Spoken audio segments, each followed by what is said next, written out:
Scott Bess, secrétaire au Trésor des États-Unis, a récemment critiqué la vision internationale du président français Emmanuel Macron. Lors d'une interview, Bess a réagi à l'annonce de la France concernant la participation à des exercices OTAN au Groenland, portant un jugement tranchant sur les priorités politiques de Macron. Il a souligné que si c'était tout ce que le président français avait à proposer, alors que le budget national est en péril, il aurait intérêt à se concentrer sur des enjeux plus pressants pour son peuple. Cette déclaration vient s'ajouter à un contexte où de nombreux observateurs analysent la gestion économique de la France. Alors que Macron ambitionne de s'imposer comme un stratège sur la scène internationale, Bess met en lumière une réalité qui ne laisse pas de place à l'optimisme. La situation financière du pays semble préoccupante. À Davos, des rumeurs circulent et nombre de participants se moquent de sa démarche, judicieusement qualifiée de décalée par rapport aux véritables préoccupations des Français.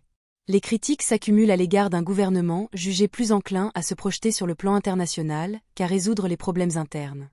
Des dépenses publiques exponentielles et une inflation galopante risquent de miner la popularité du président et de son parti. Scott Bess, par sa réaction, incarne ce besoin urgent de reconnaissance des véritables priorités économiques. La question demeure, alors que l'économie française peine, quelle place pour les ambitions internationales de Macron ? Les citoyens se demandent où se situe l'intérêt de leur pays dans cette quête de grandeur à l'étranger.